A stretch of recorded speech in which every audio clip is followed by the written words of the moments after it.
हनुमान जी कि हम ऋणी हैं। श्री जानकी जी बोली प्रभु तो रोज हनुमान जी को रहना दरबार में, रोज आपको रहना है, तो ऐसे संकोच में कब तक काम चलेगा? ऋण चुका दीजिए। श्री राम जी ने कहा कि वही मैं सोचता हूं कि कुछ भी देकर श्री हनुमान जी का ऋण चुकाया नहीं जा सकता। हम श्री हनुमान जी को कुछ दे नहीं सकते। अब आप ही कोई युक्ति बताओ। श्री जानकी माता ने कहा कि प्रभु एक सरल उपाय है। क्या आप हनुमान जी को कुछ नहीं दे सकते ना? तो कहा ये लिख कर दे दो कि कुछ नहीं दे सकते। या तो दे दो कि ऋण चुक जाए, और ऋण नहीं चुक सकता तो ये लिख कर दे दो। और प्रभु ने लिख कर दिया है, और इस लेख का उल्लेख श्री तुलसीदास जी ने किया है। सुनो सीतापति शील स्वभाव, सुन सीतापति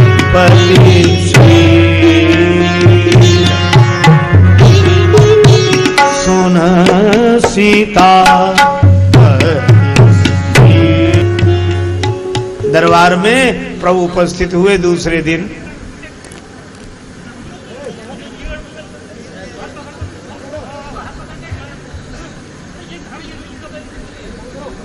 कोई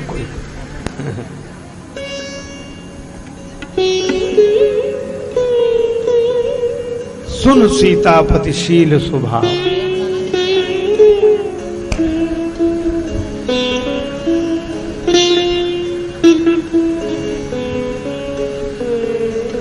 दरबार में श्री हनुमान जी से प्रभु ने दूसरे दिन का पवन पुत्र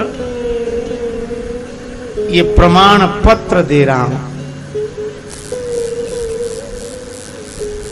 हनुमान जी ने कहा कि प्रभु क्या लिखा है? श्री राम जी ने कहा कि मैं तुम्हें कुछ दे नहीं सकता, यही लिखा है। तुम हमारे धनी हो और हम तुम्हारे ऋणी हैं। ऋणिया राजा राम भे, धनिक भये हनुमान। और जब तक कर्ज न चुक जाए तब तक किसी को घर से कैसे भेजा जाए कि जाओ अब क्या लेना देना, अब हिसाब किताब हो गया। तो श्री राम जी आज तक श्री हनुमान जी का ऋण चुका नहीं सके, वो भी चाहते नहीं कि कभी चुके। और हनुमान जी हमेशा रहे। सब वानरों को विदा किया गया, लेकिन श्री हनुमान जी को विदा नहीं किया गया, क्योंकि श्री राम जी ही नहीं, संपूर्ण श्री राम परिवार श्री हनुमान जी का ऋणी है। जानकी माता ने कहा कि मैं भी ऋणी हूं, का देऊं तो त्रैलोक्य मह कभी किमपि नहीं बानी समा। श्री भरत, श्री लक्ष्मण, श्री शत्रुघ्न, श्री अवध निवासी सभी श्री हनुमान जी के ऋणी हैं। इसीलिए वानराणामधीशम रघुपति प्रिय भक्तम,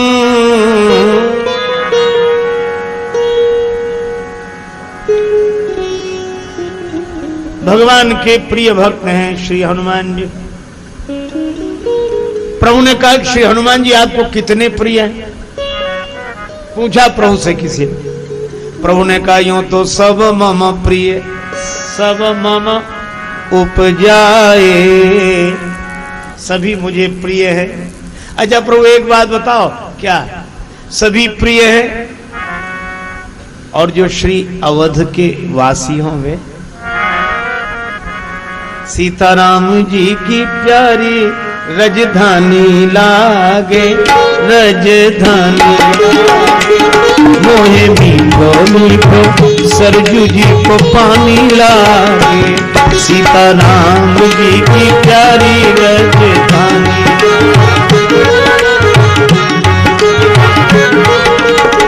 मीठो मीठो सरजू जी को पानी लागे।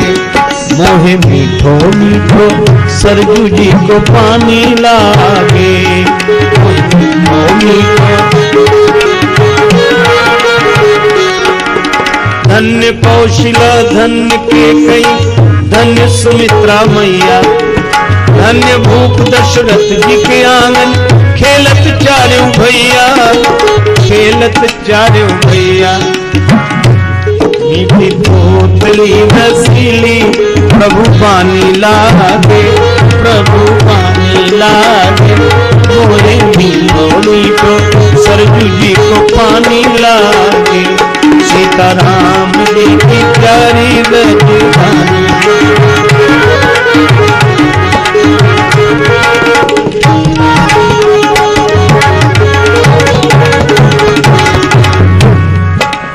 रंग महल हनुमान गढ़ी, मणिराम छावनी सुंदर।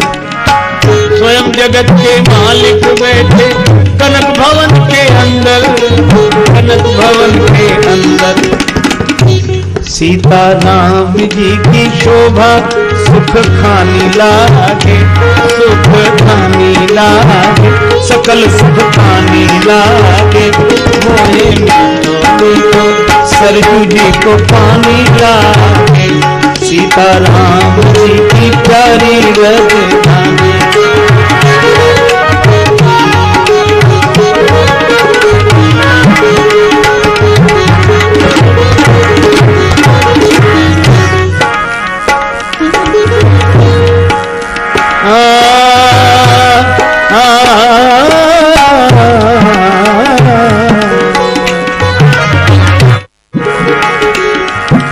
सहज सुहावनी जन्मभूमि,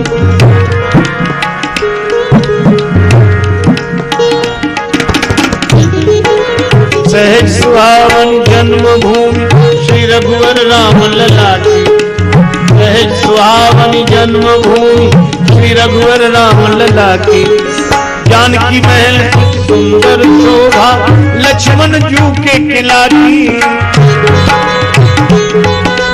लक्ष्मण जू के किला की। यहाँ के कण कण से तो, यहाँ के कण कण से तो प्रीति पुरानी लागे, हो पुरानी लागे। मोरी को सरजू जी को पानी लागे, सीताराम जी की प्यारी रजधानी।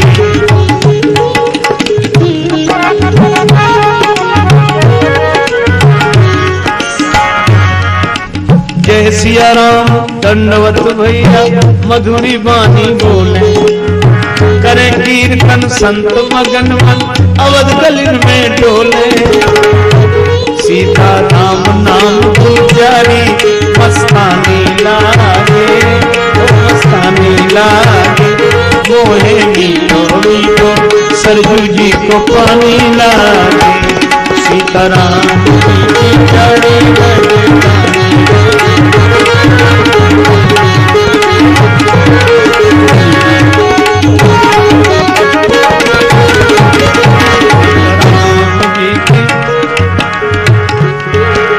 प्रभु पद प्रीति प्राप्त करते सब पीकर श्री हरि रस को। जन राजेश रहे नित निर्भय, फिकर कहो क्या उसको, फिकर कहो क्या उसको, फिकर कहो क्या उसको। प्रभु पद प्रीति प्राप्त करते सब पीकर श्री हरि रस को। जन राजेश रहे नित निर्भय, फिकर कहो क्या उसको, फिकर कहो क्या उसको। किसको? जिसको माता पिता रघुराज सिया महारानी, सिया महारानी। जिसको माता पिता रघुराज सिया महारानी, सिया महारानी।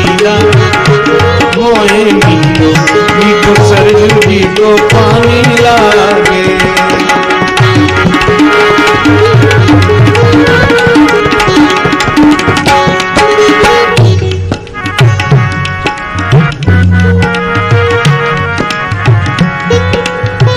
चल मन अवधपुरी में नहीं है, चल मन अवधपुरी में नहीं है, चल मन अवधपुरी में नहीं है।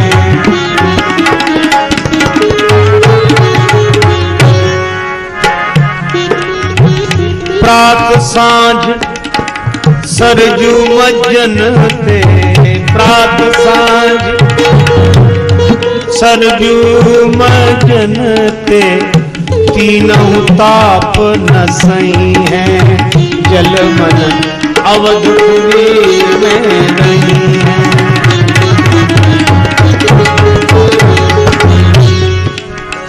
हरि अनुरागी संत जनन की, हरि अनुरागी संत जनन की, झूठ निपाय अगही है, चल मन अवधपुरी में नहीं है।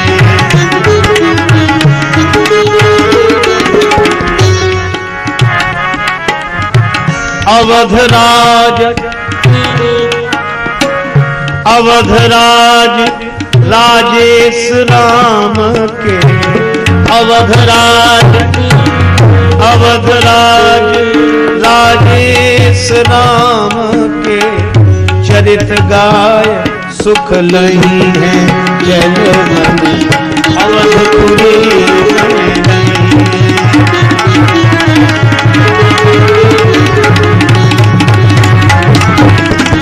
अवधपुरी सीता राम जी की प्यारी राजधानी लागे, मोहे मीठो मीठो सरजू जी को पानी लागे। सीता राम जी की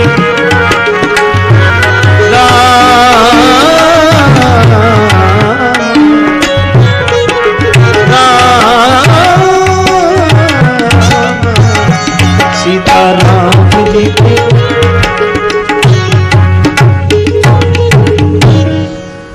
श्री अवधपुरी में जो वास करते हैं मन से तन से। श्री राम जी से पूछा कि सारी दुनिया के लोग आपको प्रिय हैं? भगवान बोले हाँ, सब मम प्रिय, सब मम उपजाए, सब ते अधिक मनुज मोहि भाई। लेकिन श्री अवध में कोई रहे वो प्रिय है? भगवान बोले प्रिय ही नहीं, अति प्रिय मोहि यहाँ के बासी, मम धाम दा पुरी सुख रासी। मेरो अवध धाम ब्रह्मांड मुकुट मणि मंगलकारी है। अवध धाम ब्रह्मांड मुकुट मणि मंगलकारी है। हाँ मंगलकारी है, मुकुट मणि मंगलकारी है। मेरो अवध धाम ब्रह्मांड मुकुट मणि मंगल। देखो एक बात है, श्री अवध की भूमि का वैशिष्ट है। देखो पृथ्वी सब जगह, भूमि सब जगह, और हर जगह की भूमि में गुरुत्वाकर्षण है। ऊपर की चीज को नीचे खींच लेना। अच्छा धरती पर कहीं भी खड़े होकर कोई चीज ऊपर फेंको, धरती उसे नीचे खींच लेती। हा?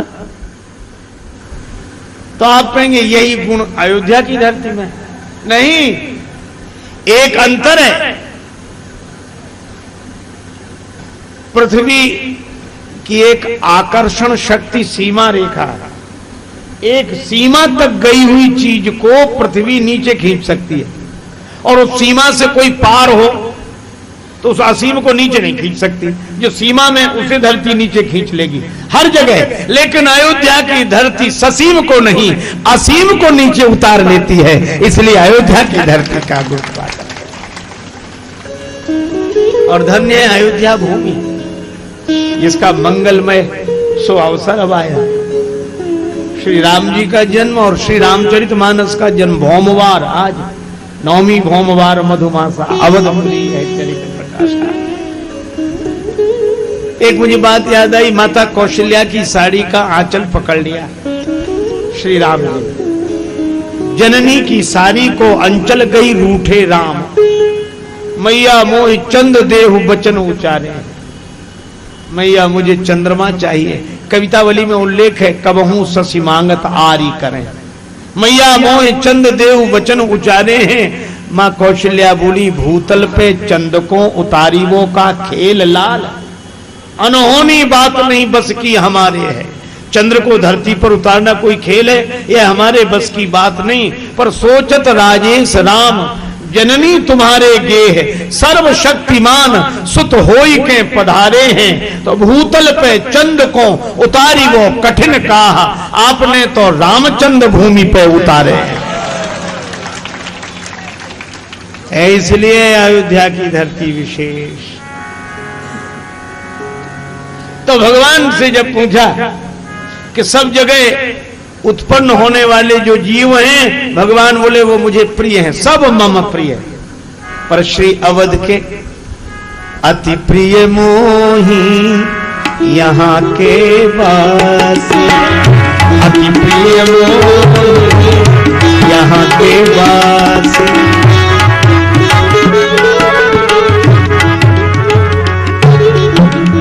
अच्छा प्रभु एक बात पूछे क्या? कुछ ऐसे भी लोग होंगे जो श्री अवध आना चाहते हैं पर आ नहीं पा रहे, मन ही मन सोचते हो ले चल अपनी नागरिया अवध बिहारी सांवरिया। ले चल अपनी नागरिया अवध बिहारी सांवरिया। सरयू के तीर अयोध्या नगरी, सरयू के तीर अयोध्या नगरी। संत भरे जहाँ गागरिया, संत भरे गागरिया अवध बिहारी नागरिया। ले चल अपनी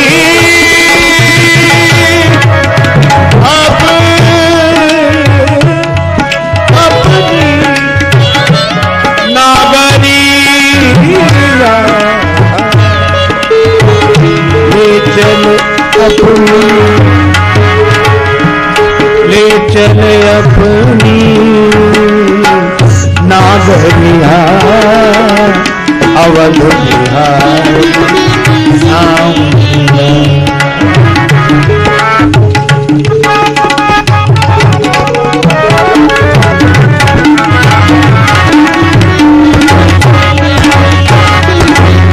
ले चल प्रभु श्री अवध में जो बसते हैं वे आपको अति प्रिय हैं और श्री अवध आना चाहते हैं पर आ नहीं पा रहे हैं। भक्ति तो है उनके मन में पर आ नहीं पा रहे हैं। भगवान ने शबरी माता से कहा कि जिनके मन में भक्ति हो वे केवल प्रिय अति प्रिय ही नहीं सो अतिशय प्रिय भामिनी मोरे मोरे। वे मुझे अतिशय प्रिय है। अब 3 स्थितियां हो गई, प्रिय, अति प्रिय और अतिशय प्रिय। प्रभु से कहा, किसी ने कहा तो 3 बातें हो गई, प्रिय, अति प्रिय, अतिशय प्रिय। नियम तो यही है। भगवान ने मुस्कुरा कर कहा कि इन तीनों अतिशय प्रिय से भी कोई अधिक प्रिय है मुझे। अच्छा कौन है? अब तो प्रिय, अति प्रिय, अतिशय प्रिय। भगवान बोले हनुमान जी। अच्छा श्री हनुमान जी आपको प्रिय हैं कि अति प्रिय हैं कि अतिशय प्रिय हैं? प्रभु बोले हनुमान जी तो संग परम प्रिय पवन तुम्हारा, संग परम प्रिय पवन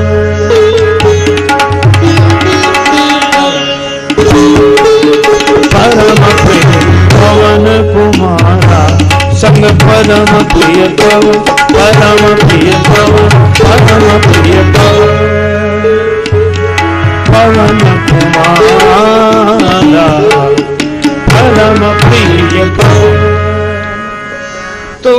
प्रभु को कुछ लोग प्रिय हैं, सब जगह रहने वाले लोग प्रभु को प्रिय हैं। श्री अवध में रहने वाले अति प्रिय हैं, भक्त अतिशय प्रिय हैं, और श्री हनुमान जी परम प्रिय हैं। इसीलिए श्री तुलसीदास जी लिखते हैं, रघुपति प्रिय भक्तम।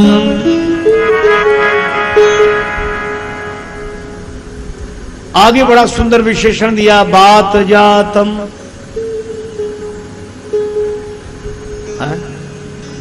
अच्छा, पवन की विशेषता क्या है? पवन दिखाई नहीं देता, और पवन के कारण ही सब दिखाई देते हैं। हम आप सब दिख रहे हैं तो पवन की वजह से ही तो। ये भीतर पवन, पवन के कारण सब दिखते हैं, पर पवन नहीं दिखता। अच्छा, पवन सबका जीवन है, लेकिन अपने को कभी प्रकट नहीं किया। इसी तरह पवन पुत्र बात जातम श्री हनुमान जी हैं, जिनके कारण सब हैं, वे अपने को छिपा कर ही रखते हैं। ऐसा निरभिमानी और कौन होगा? इसलिए श्री तुलसीदास जी कहते हैं, बात जातम नमामि अतुलित बलधाम, हेम शैलाभ दे हम अतुलित बलधाम, तनुज बन कृशानु ज्ञान नाम ग्रहण, अतुलित बलधाम बलधाम बलधाम। चले तो हरसि चले मुनिवर के साथा, और श्री गंगा स्नान के बाद हरसि चले मुनि वृंद सहाया, बेग विदेह नगर नियर आया। तो मानो श्री हनुमान जी का भाव यह है कि राम जी के हृदय में हर्ष हो और राम जी चले, आगे चले, बहोरी रघुराया। तो श्री जानकी जी मिलेंगी, क्यों? बोले उस बार हर्षित होकर राम जी ने यात्रा की तो पुष्प वाटिका में श्री किशोरी जी का दर्शन हुआ, और इस बार राम जी हर्षित होकर यात्रा कर रहे हैं तो अशोक वाटिका में सीता जी का दर्शन होगा। होई काज मोहि हरस विषेक, मुझे हर्ष है, हृदय में हर्ष है, राम जी की कृपा है, प्रसन्नता है। अच्छा ठीक है। उसके बाद श्री हनुमान जी ने एक बड़ा अद्भुत काम किया। अस कह नाई सबन कहूं माथा, जितने थे सबको श्री हनुमान जी ने प्रणाम किया, सिर झुकाकर हाथ जोड़कर श्री हनुमान जी ने सबको प्रणाम किया। अच्छा बोलो, लगती अटपटी बात की नहीं? ये बंदर कोई भी पार जा सके, सब असमर्थ हैं, और इन असमर्थ वानरों में श्री हनुमान जी ही एकमात्र समर्थ है। तो नियम क्या है? असमर्थ समर्थ को प्रणाम करें, पार जाने वाला जो है उसे नहीं पार जाने वाले प्रणाम करें। पर श्री हनुमान जी सबको प्रणाम करते हैं। अस कहीं नाई सबन कहूं माथा, बोलो हनुमान जी की जगह कोई दूसरा होता तो कहते चलो करो प्रणाम सब यहां, तुम कोई नहीं जा सके, हम जा रहे हैं, हम विशेष हैं, हम समर्थ हैं। पर श्री हनुमान जी सबको प्रणाम करते हैं। पार जाने वाला नहीं पार जाने वालों को प्रणाम कर रहा है। वानरों की आंखों में आंसू आ गए, वानर रोने लगे, रोमांचित हो। हनुमान जी आप इतने समर्थ होकर इतने विनम्र हैं कि आप ही सबको प्रणाम कर रहे हैं। आप पार जा रहे हैं और नहीं पार जाने वाले हैं, आप समर्थ हैं, हम असमर्थ हैं। श्री हनुमान जी ने कहा सुनो हमारी बात। क्या कहा? कि ना हम समर्थ हैं ना तुम असमर्थ हो। नहीं आप पार जा रहे हैं। हनुमान जी बोले ये मंच का सीन नहीं है, ये पर्दे के पीछे का व्यवहार है, यह राम जी की लीला हो रही है। पार तो तुम में से कोई भी जा सकता है, ऐसा नहीं कि हम ही पार जा सकते हैं, कोई भी पार जा सकता है। लेकिन बात क्या है? कहा यह बात है कि श्री राम जी की लीला में जिसको जो पाठ मिला है, हमें उस पार जाने की भूमिका मिली है, तुम्हें इसी पार रहने की भूमिका मिली है, और इस रहस्य को हम अच्छी तरह जान गए हैं। इसलिए हम ही सबको प्रणाम कर रहे हैं कि न तुम असमर्थ हो ना हम समर्थ हैं। रमा है वही राम, लीला उसी की, और यही है परम तत्व जय राम जी की। अच्छा बोलो, लीला में, नाटक में कोई राजा हो, देखते हैं नाटक में कोई राजा बनता बैठा, सेवक इस कलाकार को 10,000 स्वर्ण मुद्राएं दे दी जाएं, तो कभी धोखे में मत आ जाना कि इतना है उसके पास।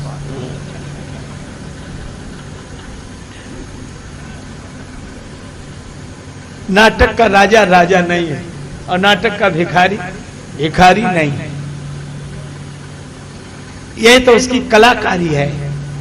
इसी तरह भगवान की लीला है, ना हम समर्थ हैं ना तुम असमर्थ हो। भगवान ने हमसे ये काम कराना है तो लीला में ये पाठ मिल गया, और तुमसे ये कराना है तुम्हें ये पाठ मिल गया। ये पर्दे के पीछे का रहस्य। मंच पे तो हम वैसी लीला करेंगे, हम पार जाने वाली, तुम इसी पार रहने वाले। अस कही नाई सबन कहूं माथा। अच्छा, क्यों हनुमान जी ऐसा कर सके? क्योंकि श्री हनुमान जी के हृदय में अभिमान नहीं है। श्री हनुमान जी के हृदय में भगवान है। चले वो हरस ही धैर्य रघुनाथा। राम जी को हृदय में रख लिया। अच्छा, एक बात और है, श्री हनुमान जी ने राम जी को हृदय में रखा, पर बार बार रघुबीर संहारे रघुबीर।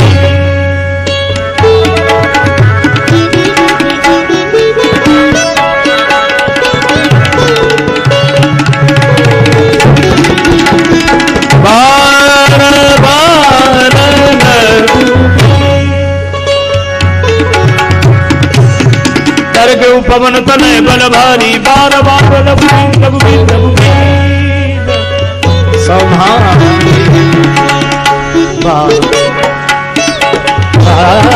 रघुबीर रघुबीर वीर रघुबीर वीर रघुबीर बार बार रघुबीर रघुबीर। श्री हनुमान जी ने बार बार राम जी का स्मरण किया, बार बार। कितना बढ़िया संकेत है कि दुनिया की चीजें एक बार संभालो, पर भगवान को बार बार। मन माधव को नेक निहारी। अच्छा, बार बार कैसे संभालो?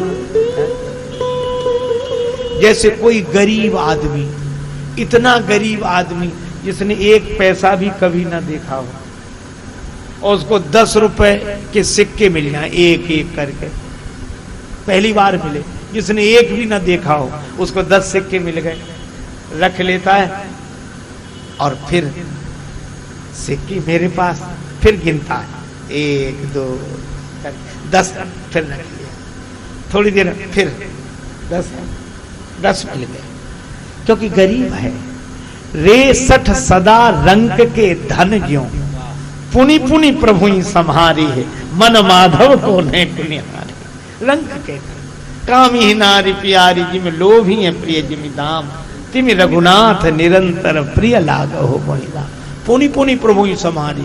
और इसलिए भी पुनि पुनि बार बार रघुवीर संहारी। आप ऐसे विचार करो कि रेलगाड़ी में हम लोग यात्रा करें और 2000 का सामान हो अपने पास और 200 रुपए का टिकट हो, तो सामान तो एक बार ही संभालते हो, टिकट बार कहाँ रख दिया, यहीं खा ऐसे देखते।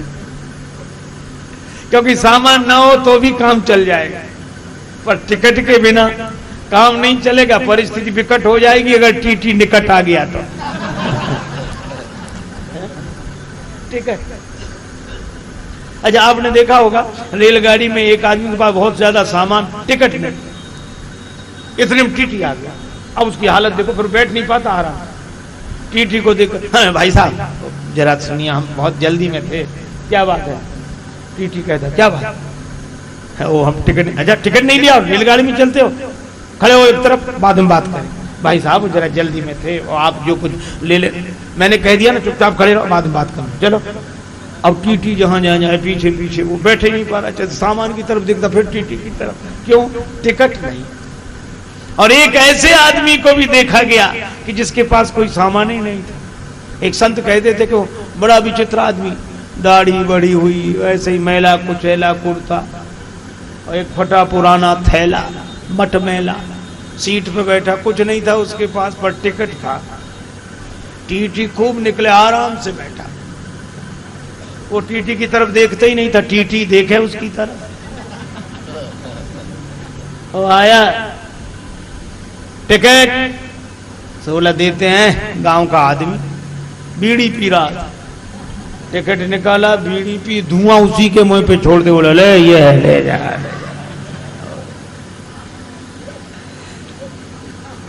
और इसीलिए हनुमान जी भी यात्रा पर जा रहे हैं और विदेश यात्रा पर जा रहे हैं। हाँ। विदेशी तेरे को संग गए, विदेशी तेरे को संग गए।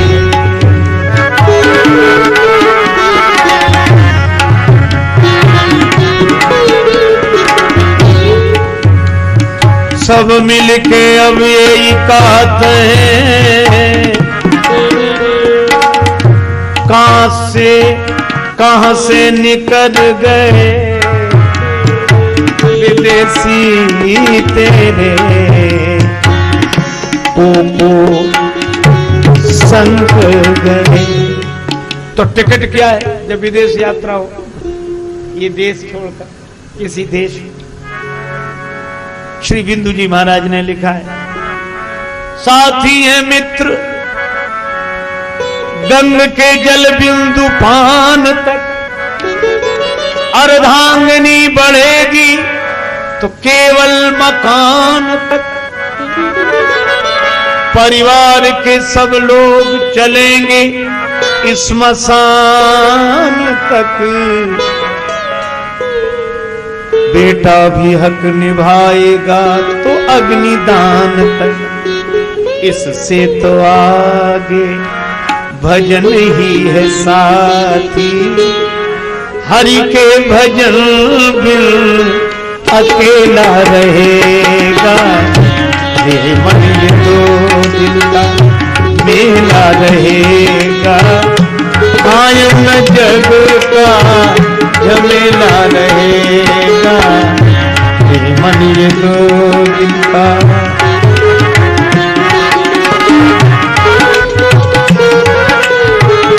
झमेला रहेगा, ये मन ये दो दिल का। धर्मानुगो गच्छति जीव एका। श्री सूरदास जी कहते हैं कि देखो, अच्छा रेलगाड़ी में जैसे तैसे काम चल भी जाए और जब वहां खिड़की पर गेट पार करना होगा तब पकड़ लिए जाते हैं। तो श्री सूरदास जी बोले तुम टिकट रखे रहो, पास में कोई नहीं पकड़ेगा। और टिकट क्या है, जो तू राम नाम चित धर तो, पछिलो जन्म आगिलो तेरो, दो जन्म सुधर तो, तंदुल घिरत समर्पी श्याम को, संत परोसो कर तो, हो तो नफा साधु की संगति, भैया भगत नाम तेरो पर तो, सूरदास बैकुंठ पैठ में, सूरदास बैकुंठ पैठ में, तेरी को न फेंट पकड़ तो, राम नाम चित धर। श्री हनुमान जी ने मुख में रखा राम नाम और हृदय में रखे राम जी, और राम जी को एक बार नहीं बार बार रघुवीर समार। एक संत का भाव बड़ा अच्छा है, सरल विनोदी भाव के संत थे। वो कहते थे श्री हनुमान जी ने पूरी लंका जला दी, पर हनुमान जी की पूंछ का एक बाल भी नहीं जला। क्यों? कहा कि इसलिए श्री हनुमान जी ने राम जी का बार बार स्मरण किया। बार बार माने पुनः पुनः, इधर से बार बार रघुवीर संहारी। तो राम जी की ओर से का बाल बाल बार बार रघुवीर समारी। जब इधर से बार बार रघुवीर समारी तो उधर से बार बार रघुवीर समारी, और जिसके बाल बाल की संभाल राम जी कर रहे हो उसका बाल बांका हो कैसे सकता है। जो पे कृपा रघुपति कृपालु की बैर और के कहा सरे, होय न बांको बार भगत को जो रिपु कोटि उपाय करे। जब जान के नाथ सहाय करे तब कौन बिगाड़ करे। नर तेरो जानकी नाथ सहाय। श्री जानकी नाथ सहाय करे। जानकी नाथ सहाय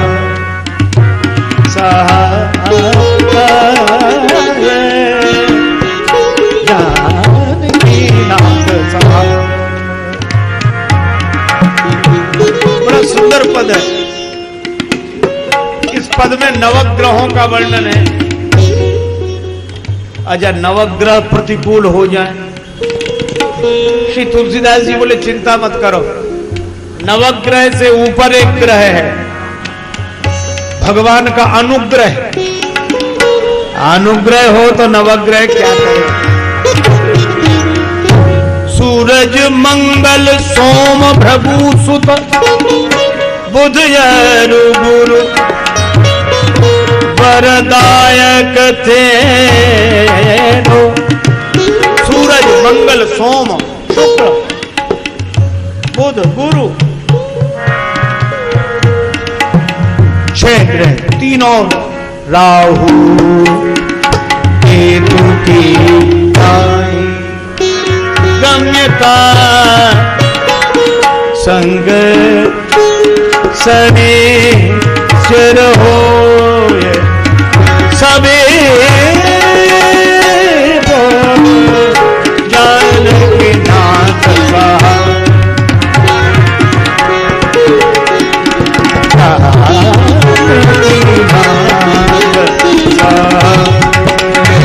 करे पद कौन बिगाड़ करे। नर तेरो जानकी नाथ सहाय। श्री हनुमान जी ने बार बार रघुवीर सम्हारी, तर के उपवन तनय बल भारी। बल भारी अतुलित बलधामम, सिंधु तीर एक भूधर सुंदर। कौतुक कूदी चढ़े ऊपर। समुद्र के इसी तरफ एक बड़ा विशाल सुंदर पर्वत था। श्री हनुमान जी कौतुक में ही, खेल में ही उस पर्वत के ऊपर पहुंच गए। बड़ा सार्थक संकेत है क्या कि श्री हनुमान जी महाराज ने इतनी बड़ी ऊंचाई प्राप्त कर ली इसी पार और खेल में। इसका अर्थ है कि जो भगवान का नाम मुख में रखते हैं, भगवान को हृदय में रखते हैं, अभिमान शून्य होकर सबके प्रति विनम्रता का व्यवहार करते हैं, और जो भगवान की लीला का अपने को एक पात्र समझते हैं, बड़ी से बड़ी ऊंचाई प्राप्त करना उनके लिए खेल हो जाता है। यही संकेत है। अब चले। जिमी अमोघ रघुपति करवाना,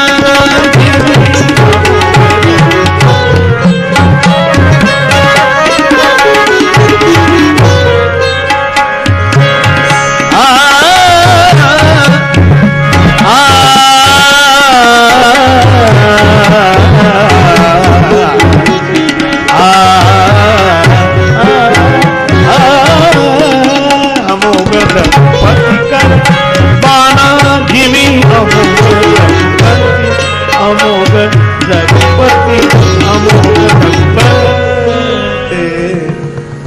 बस एक बात और, हनुमान जी भी चल रहे हैं और हनुमान जी के संग आगे चले राम जी चल रहे हैं। हम लोग भी अभी चलेंगे, पर चलते चलते ये चलने की बात और सुन लो। श्री हनुमान जी राम जी के बाण की तरह चले, अमोघ। समुद्र ने देखा। अब एक दृश्य तो देखो, नीचे सागर है, जल से भरा सागर, और ऊपर भी एक सागर उड़ता हुआ जा रहा है। कौन? एक भक्त ने लिखा, बंदी चरण रघुनंद के, बंदी चरण रघुनंद के, वह कपिंद कुलवीर, बल सागर पहुंचो तुरंत जल सागर के तीर। हनुमान जी बल सिंधु, राम जी के बाण की तरह से हनुमान जी उड़ते जा रहे हैं।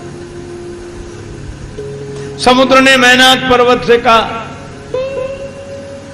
पवन पुत्र हैं श्री हनुमान जी, पवन का ऋण है तुम्हारे ऊपर। हमारी संस्कृति कृतज्ञता की संस्कृति है। एक संत हमसे कह रहे थे, कृतज्ञ कृतज्ञ का अर्थ समझते हो? हमने कहा महाराज आप बताओ।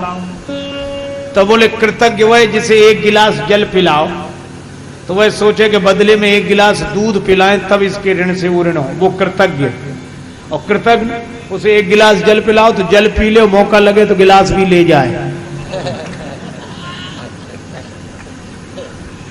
कृतज्ञ। अच्छा क्या क्या किया था पवन ने सहयोग? मैना, ये जितने पर्वत हैं इनका नाम अचल बाद में हुआ, पहले इनके पंख होते थे। आप कल्पना करो पर्वतों के पंख हों तो कितनी भयावह स्थिति निर्मित हो सकती है। कब किस पहाड़ के उड़ने का मन हो जाए। उड़ने में उतना हर्ज नहीं, उड़ते उड़ते कहां बैठने का मन हो जाए। तो ये पहाड़ उड़ते थे और आबादी वाली जगह पे जाके बैठ जाते। ब्रह्मा जी कहते हम एक एक करके बनाते हैं, इकट्ठे ही सबको समाप्त कर देते। अच्छा बोलो, समाज को नष्ट करने वाले लोग उड़ उड़ के समाज को नष्ट करें तो इनके पंख कटने चाहिए कि नहीं?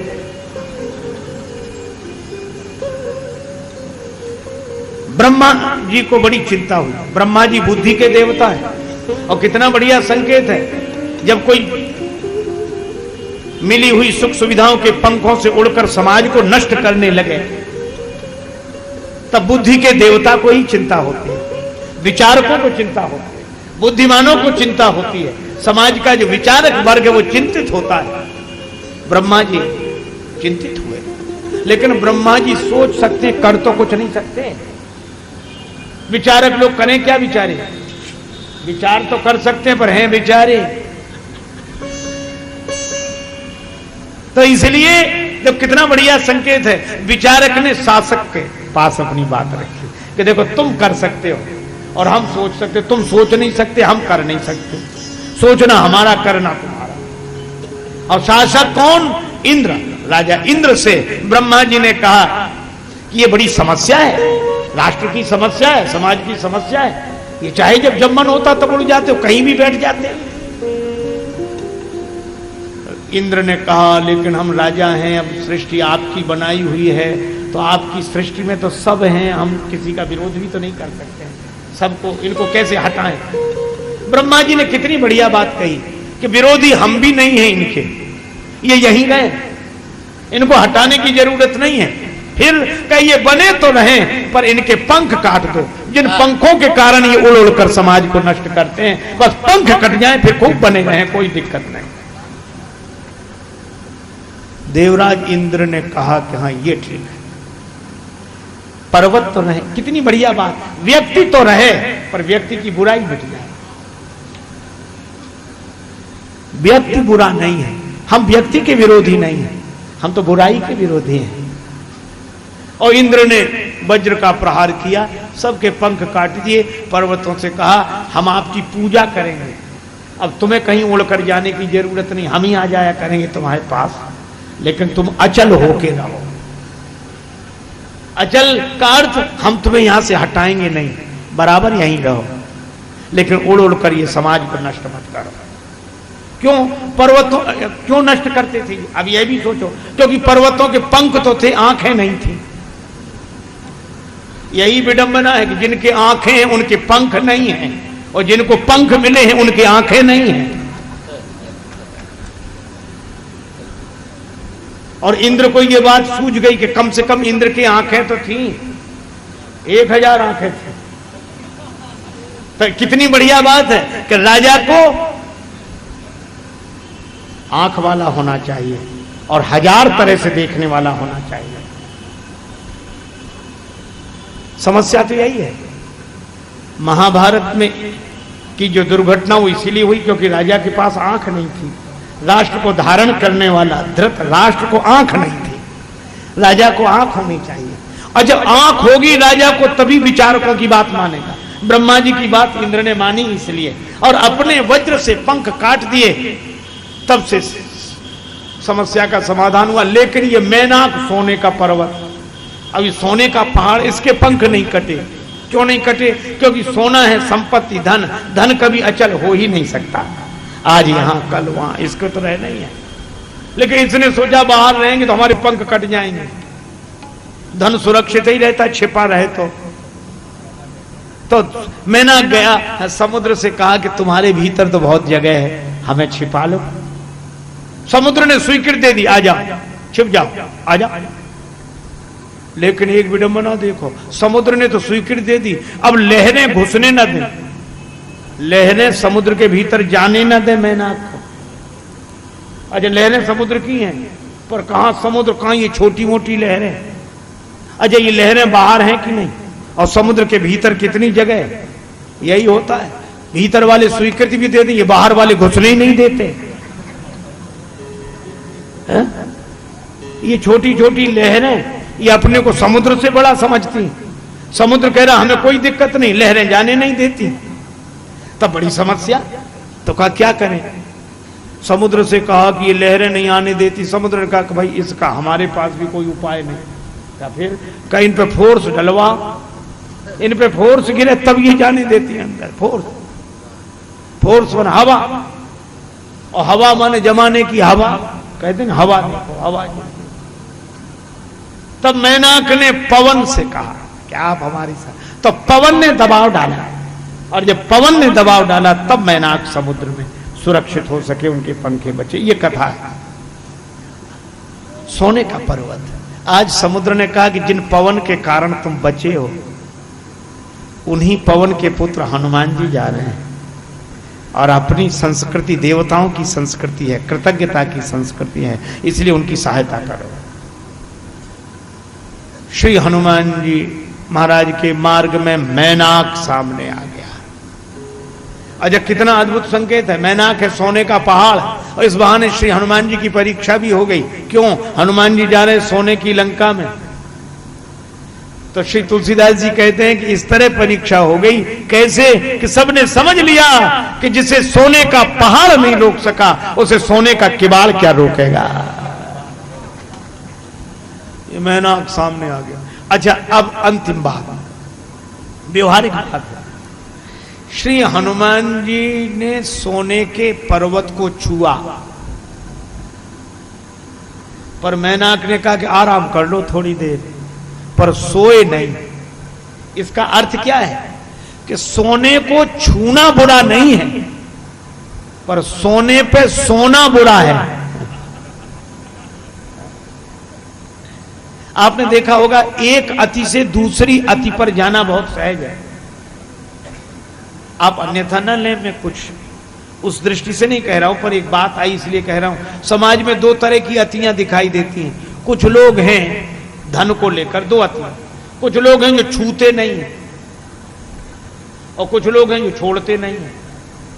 दोनों अतियां, एक छुए नहीं, एक छोड़े नहीं। एक बार बड़ी विचित्र समस्या हो गई। हम 2-4 लोग थे, कहीं निमंत्रण में गए, तो गृह स्वामी ने भोजन कराया, फिर वो दक्षिणा देने लगा। तो हम लोगों के साथ एक सज्जन थे, उनके सामने जब गया वो दक्षिणा लेकर, उधर उधर क्यों मार, हम छूते नहीं। तो उसने इतनी श्रद्धा से उनको प्रणाम किया कि ये सच्चे छूते नहीं हैं, और जितने थे सब कच्चे कभी छूते हैं। बड़ी श्रद्धा। लेकिन आश्चर्य, हम लोगों को भी लगा कि भाई बड़े त्यागी हैं, अच्छा, पर वो आदमी प्रणाम करके, जैसे त्यागी होना तो अच्छा ही है, पर हो तो त्यागी होना तो बहुत महिमा की बात है, प्रणम्य है त्यागी। और वो प्रणाम करके जैसे ही आगे बढ़ा तो क्या बोला है, कहां जा रहे इधर, वो दक्षिणा, बोले आप तो छूते नहीं, बोले इसमें बांध दो, इसमें। तो हमारे बगल में एक सज्जन बैठे, बोले ये तो छूते नहीं है। हमने कहा ये छूते नहीं, बांधते हैं। तो वो नाराज हो गए और हमारा उपहास करते। हम नहीं महाराज, नाराज मत, मैं आपका उपहास नहीं कर रहा हूं। तो ये मैं छूता नहीं है, मैं तो बांधता हूं कि इसलिए काम नहीं चलता इसके। हम कहा जब काम नहीं चलता है तो इससे छूते तो इसी से छू लो। तो बोले हम कपड़े से छूते हैं। हमने कहा ये भी तो कपड़ा ही है, वासांस जीर्णानि यथा विहाय। काम चलता नहीं है और चलेगा नहीं, धन के बिना काम नहीं चलेगा। इसीलिए हमारे यहां लक्ष्मी नारायण की पूजा है, नारायण के साथ लक्ष्मी। लक्ष्मी के बिना सुख सुविधा नहीं मिल सकती और नारायण के भजन के बिना शांति नहीं मिल सकती। हम लोग युगल सरकार की पूजा करते हैं, हम युगल सरकार के भक्त हैं, लोक परलोक दोनों के पक्ष में रहते हैं। लेकिन सोना, अब देखो, एक तो ये, दूसरे हैं में छोड़ते नहीं है। एक जगह का अच्छा काम है, सहयोग कर दे, लोक कल्याण का कार्य, सेवा का कार्य, सहयोग करो। सो एक सज्जन क्या बोले, अब इतने लोग तो कर रहे हैं कि हमारा भी करना जरूरी है। अरे नहीं नहीं, तो एक तुम कुछ तो दो। तो बोले अच्छा कल देंगे। दूसरे दिन बड़ी मुश्किल से 1 रुपया ले आए। अब सोचते दें कि न दें, दें कि न दें। फिर सोचा दे ही दें। बड़ी देर से सिक्का दबाए थे हाथ में, तो बोला एक बार देख तो नहीं, जा रहा है। जो खोल कर देखा तो हाथ में पसीना आ गया था, पसीज गया, हाथ पसीज गया, हृदय नहीं पसीजा।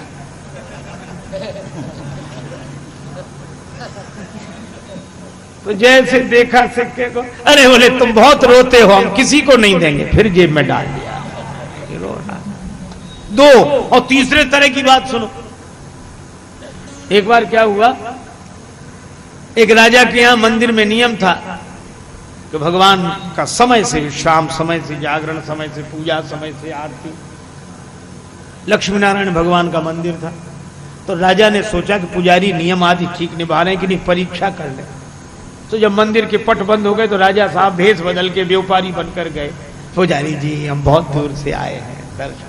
नहीं, नियम तो नियम, यहाँ का नियम तो बड़ा समय से, आप लेट हुए।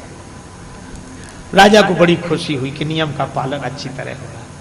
पर राजा ने कहा कि हम व्यापारी आदमी बहुत दूर से आए, कल रुक नहीं रुक सकते। तो नहीं रुकिए भाई, नियम है, दर्शन करना, वो ऐसा नहीं हो सकता। तो राजा ने सोचा अच्छा, कुछ मोहरें निकाली, स्वर्ण मुद्राएं निकाली, ये ले लो, भगवान का दर्शन।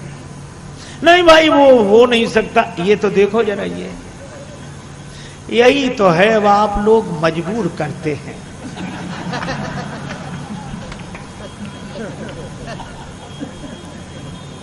लेकिन वो हो नहीं सकता। राजा को लगा कि अब थोड़ी गुंजाइश है, तो और दिए, ये ले लो। पुजारी जी बोले अब भक्तों का दिल तोड़ना भी तो पाप है आखिर।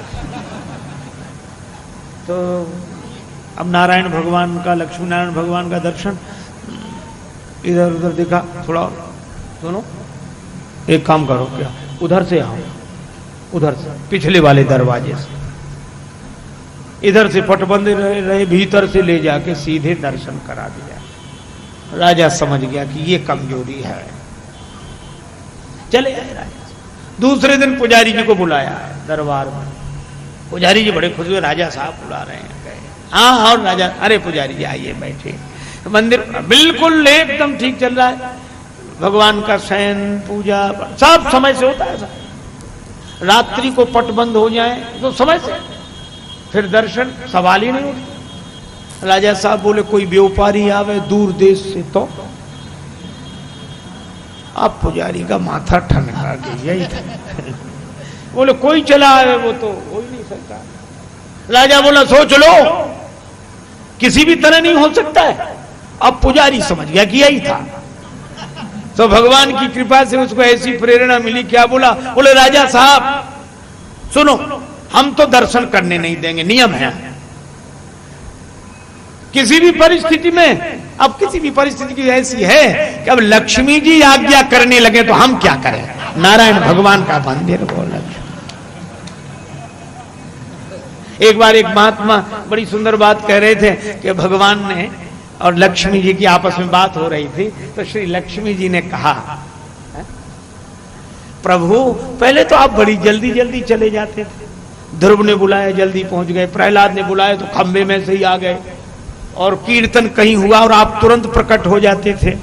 लेकिन आजकल नहीं प्रकट होते हो आप, बहुत आपकी पहले इतने कीर्तन नहीं होते थे, इतनी कथाएं इस तरह नहीं होती थी जैसे आजकल, और प्रभु आप नहीं जाते। भगवान ने कहा लक्ष्मी जी रहने दो, काहे को ये बात और है। नहीं नहीं प्रभु बताओ। भगवान ने कहा रहने। लक्ष्मी जी बोली कई भक्त ऐसे हैं जो कीर्तन में रोते हैं तो भी आप नहीं जाते, कथा में रोते हैं। भगवान ने कहा लक्ष्मी जी बात यह है कि लोग कीर्तन तो हमारे नाम का करते हैं, रोते तुम्हारे लिए हैं, तो हम काहे को जाएं। तो धन को लेकर दो अतियां, एक छूते नहीं है, दूसरे छोड़ते नहीं है, और स्वस्थ दृष्टिकोण मानस का है। एक सज्जन बोले जड़ अनर्थ की अर्थ है, अर्थ बिना सब सून। इससे आगे उनको पंक्ति नहीं सूझ रही थी, तो हमने उनसे कहा कि याते सम ही राखिए, उचित अधिक ना न्यून।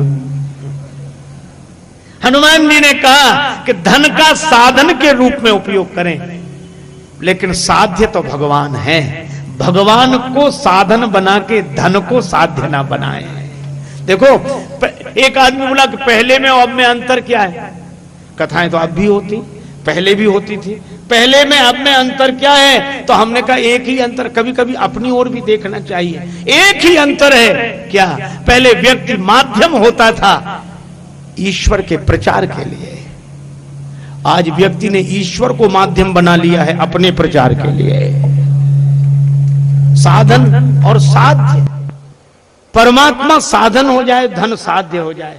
श्री हनुमान जी ने कहा हाँ धन की उपेक्षा नहीं है, इसीलिए हनुमान जी ने मैनाक पर्वत को छुआ, और छुआ ही नहीं कर पुन कीन प्रणाम। इसका अर्थ है कि लक्ष्मी माता के भाव से माता पालन पोषण करती है, हम धन का स्पर्श करते हैं, हम प्रणाम करते हैं, लेकिन वह हमारा लक्ष्य नहीं है। लक्ष्य क्या है? राम काज कीने बिना मोहि कहां विश्राम। बस एक बात और, हनुमान जी को यहां छोड़ना ठीक नहीं। हनुमान जी आगे बढ़े तो सुरसा आ गई, मैं तुम्हें खाऊंगी। अजय ये सुरसा क्या है? अच्छा सोने का पहाड़ छोड़ते ही आई है, तो सुरसा माने प्रशंसा। जैसे ही कोई त्याग करता है तो प्रशंसा आ ही जाती है। तो कुछ लोग पदार्थ में अटक गए और कुछ लोग प्रशंसा में अटक गए। जो त्याग करते हैं वो इसलिए बैठे रहते हैं कि कोई ये तो कहेगा वाह बड़ा त्याग किया था, बड़ा बहुत बड़े त्यागी, बहुत त्यागी, यही सुनने के लिए तड़पते रहते हैं। त्यागी प्रशंसा। बस न कियो मन बसन रंग, राजस करी बनवास, और असन छोड़ आसन गही, अजहू यश की आस। लेकिन सुरसा बोली मैं तुम्हें खाऊंगी। अच्छा अब एक बात बताओ, तो प्रशंसा होना बुरा है क्या? नहीं। लेकिन श्री हनुमान जी ने बड़ी अच्छी बात कही। हनुमान जी ने कहा कि सुरसा अभी मैं जानकी माता का दर्शन कर लूं और राम जी को संदेश सुना दूं, फिर तुम्हारे मुख में आ जाऊंगा। बड़ा बढ़िया संकेत है कि भक्ति भगवान को प्राप्त करने, भगवान मिल जाए, भगवान की भक्ति मिल जाए, फिर प्रशंसा भी होती रहे तो कोई बात नहीं। भक्ति तक पहुंचे नहीं, प्रशंसा पहले ही होने लगी और यहीं अटक गए तो ठीक नहीं है। सुरसा बोली मैं तो अभी खाऊंगी, हनुमान जी बोले तो देर मत करो। संकेत केवल इतना ही है कि सुरसा जितना मुंह बढ़ाती चली गई, हनुमान जी उतने बड़े होते चले गए, पर सुरसा का भी मुंह उतना ही बड़ा। कितना बढ़िया संकेत है कि आप जितने बड़े होते चले जाएंगे, प्रशंसा करने वालों के मुख भी उतने ही बड़े होते चले जाएंगे। इसलिए बड़ों बड़ों के प्रशंसक भी बड़े बड़े हैं,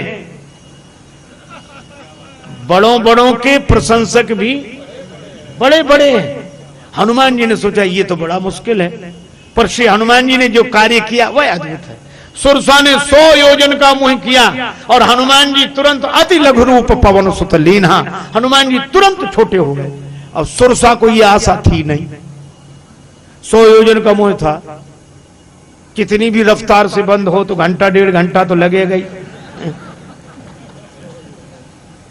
सुरसा का मुंह जल्दी छोटा हो नहीं सकता था। कहा क्यों? इसलिए मानो श्री तुलसीदास जी का संकेत है कि खाने वालों के मुंह एक बार बड़े हो जाएं तो जल्दी छोटे नहीं होते।